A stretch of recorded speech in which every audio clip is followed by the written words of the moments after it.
안녕하십니까? 네. 제가 일단 최고 답안 선정해서 일단 나눠드렸는데 그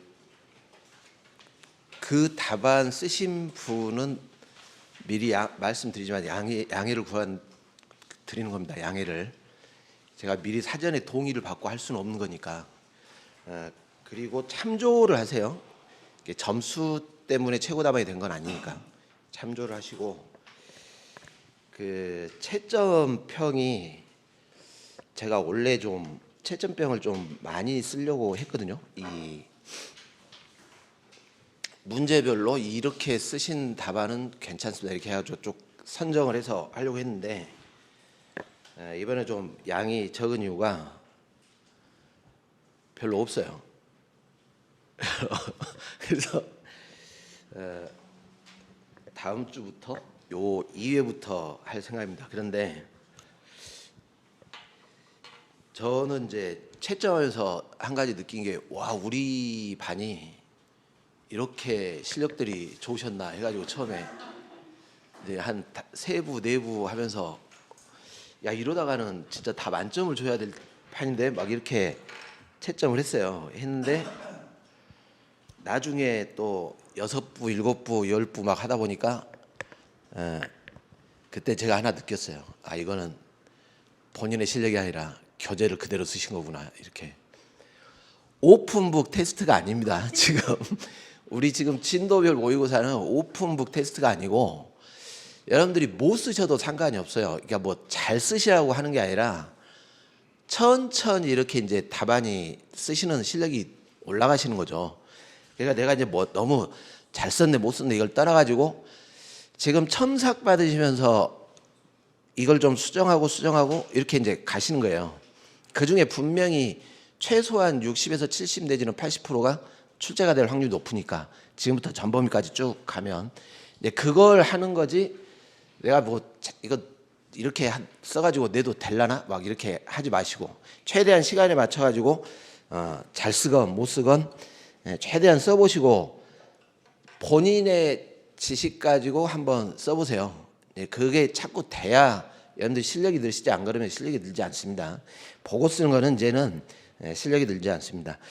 그래서 뭐 보니까 이제 과목별로 오픈북 하시는 분도 있고 막 하는 것 같은데, 행정사 실무법은 제 과목은 오픈북 안 하겠습니다. 좀 이따 제가 오후에 저 시험 진도별 모의고사 보실 때 제가 직접 나눠드릴 거예요. 책 덮으세요, 이렇게. 그러니까 최대한 한번 써보세요. 뭐 내가 잘 썼다 못 썼다가 중요한 게 아닙니다. 이걸 최대한, 지금 여러분들이 많은 분량을 쓰실 수 있어요, 없어요?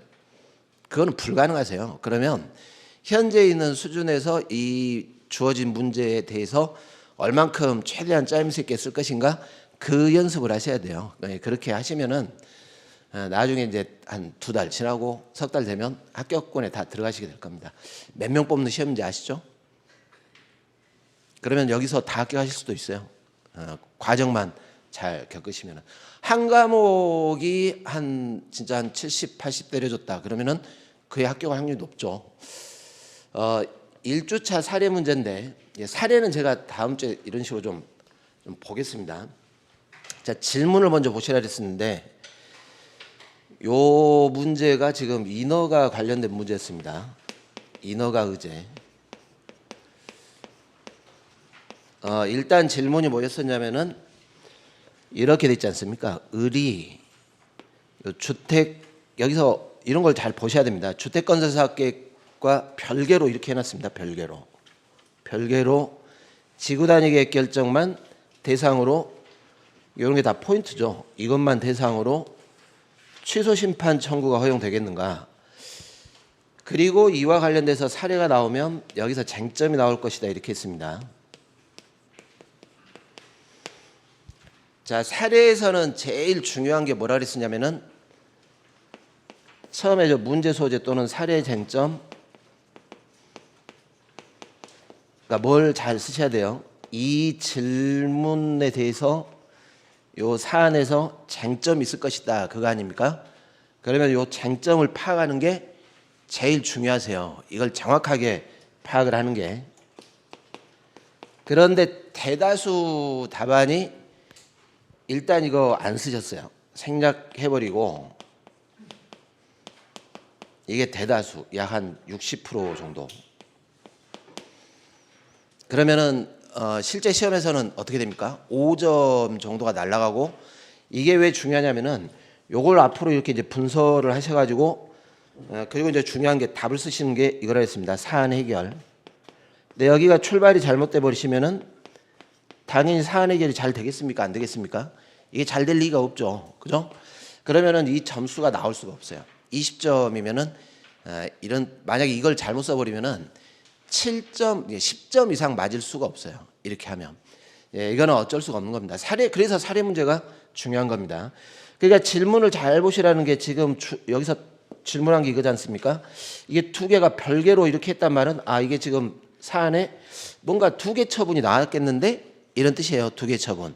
다만 이제 사례를 보시면은 우리가 이제 앞에서 이거 예상 문제라 그랬는데 이 주택건설 사업계획 승인을 하게 되니까 지구단위 계획 결정이 의제가 됐다 이렇게 했잖아요. 그죠?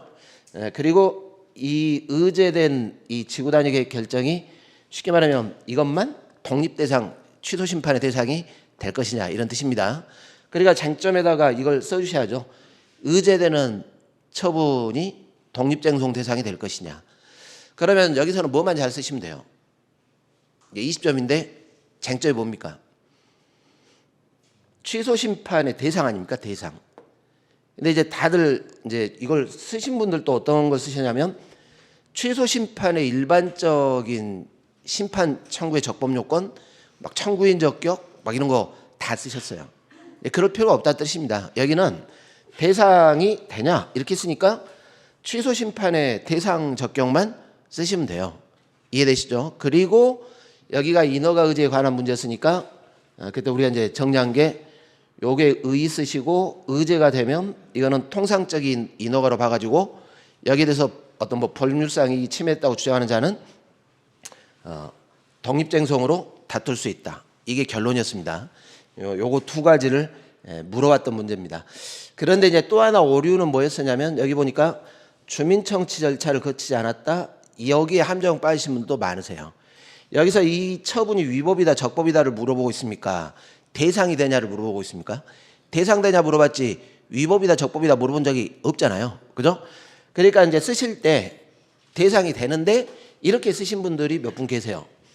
주민의견 청취 절차를 거치지 않은 위법한 처분이니까 대상이 된다. 이렇게 하시면은 그거는 좋은 답안이 아니세요. 여러분들 절차를 거치지 않아서 위법이다 적법이다는 대상 적격의 문제입니까? 본안에서 판단할 문제입니까? 그 본안 판단 문제죠. 대상에서는 이런 걸 따질 필요가 없어요. 처분성이 인정되냐 안 되냐 그것만 따지는 겁니다. 그리고 사실 그 1차 하실 때 다 보셨지만 인허가 의제 제도를 둔 취지가 뭐였습니까? 절차를 간소화시키려고. 그러니까 행정청 간의 협의가 이루어졌다면 의제되는 인허가 절차 거칠 필요 없다. 그러니까 더더욱 감점 요소가 되시는 거예요. 그렇게 써보시면. 어떤 말인지 아시겠죠? 그러니까 여기서는 처분의 유법적법을 따지는 게 아니라 이게 독립쟁송 대상 되냐 이것만 잘 쓰시는데 이것과 관련해서 쓰시면 되는 겁니다. 그 2번 문제는 이제 반대였습니다. 반대로 의제되는 인허가 불허가 사유를 이유로 주된 인허가를 거부한 건데 여기서 여러분들이 주의를 하실 게 뭐냐면 사안 해결하실 때는 이 문제에서 물어본 질문에 대해서 사례를 가지고 사안 해결을 해 주셔야 돼요. 이해되시죠? 자, 무슨 말이냐면 여기 지금 뭐라고 되어 있냐면 지금 건축 불허가 처분한 겁니다. 건축허가 신청에 대해서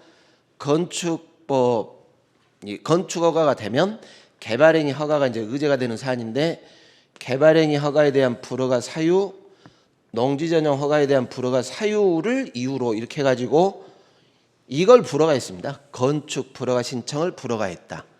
이해가시죠? 그런데 이제 문제는 뭐였었냐면은 이 사람이 건축 불허가 처분을 대상으로 심판을 청구한 게 아니라 개발행위 허가에 대한 불허가 사유, 농지전용에 대한 불허가 사유. 그러니까 이걸 가지고 심판을 청구했다. 이거 아닙니까? 근데 이게 안 된다는 것이죠. 왜냐하면 이거는 처분과 관련해서 왜 안 돼요? 왜 이게 처분이 안 됩니까? 우리가 처분 개념과 관련해 가지고 쓰셔야 됩니다. 처분 개념에서는 공권력 행사로서의 이 구체적 사실이라는 법 지표로 공권력 행사 그 거부 그 밖에 준하는 처분인데 거부 처분이 되려면 뭐가 돼야 돼요? 그렇죠. 그게 독립적인 처분이 돼야죠. 신청권 쓰신 분들이 50%세요. 여기서는 신청권이 의미가 있습니까? 없습니까? 여기는 신청권을 물어보는 게 아니라 지금 사유인데 이게 독립적인 처분이 되냐 이걸 보는 거예요. 근데 누가 보더라도 이건 독립적인 처분입니까? 사유일 뿐입니까? 사유일 뿐이죠. 그러니까 답안 쓰실 때 다들 여기서 약 50%는 뭘 쓰냐면 거부처분의 성립요건, 거부처분의 성립요건으로 신청권 이거 많이 쓰셨어요. 그러면은 좋은 답안이 아니세요. 왜? 여기는 이미 전제로 뭐가 깔려 있습니까? 건축 불허가 처분했다라는 게 전제로 깔려 있어요. 이거는 당연히 처분서 인정되겠죠. 건축법상 건축허가 기속입니까? 재량입니까? 행정청. 기속행입니다. 국민들은 건물을 지을 자유가 있어요? 없어요? 있죠? 건축은 개인 영역이잖아요. 그러니까 요건 갖추면 허가해줘야 돼요? 말해야 돼요? 해줘야 돼요. 그러니까 거기서는 신청권 의미가 없어요. 왜? 당연히 건축허가 신청할 권리 일반 국민한테 다 있다. 그게 거부됐고 물어보는 건 이걸 물어보는 게 아니라 이걸 물어봤다. 이렇게. 어떤 말인지 아시죠? 그러니까 여러분들이 사실은 사례 문제가 사실은 쟁점만 질문에 대한 쟁점만 잘 파가시면 오히려 점수 맞기가 쉬워요. 왜 막 여러분들 사례 문제 내는데 쟁점 두세 개씩 내겠습니까? 한두 개밖에 안 내겠습니까? 뭐 세 개, 네 개씩 낼 리가 없죠. 20점이면 하나, 20점이면 하나. 그러니까 오히려 그 단문식으로 대상적 계획하는 거 쓰시고 여기 뭐 왜 안 된다 이것만 쟁점만 잡으시면 더 쉬워질 수 있어요. 그런데 이제 처음 하시다 보니까 이런 질문이 뭐를 물어보는가를 많이 놓치세요. 그러니까 제가 전 시간에 뭐를 했냐면 사례 같은 거 이렇게 이제 나눠드리면은 뭐 이 앞순환 때도 그렇고 여기도 그렇고 그 사례 쭉 보고 다니시면서 뭐를 하시라 그랬어요.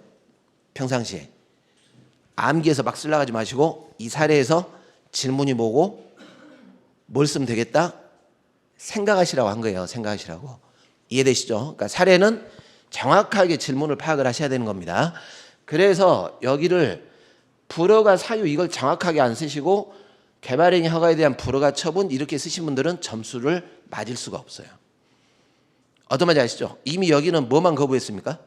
건축허가만 불허가 처분했지 여기는 사유일 뿐인데 이걸 처분이라고 쓰신 분들은 점수를 확보를 못 하시는 거예요. 이해되시죠?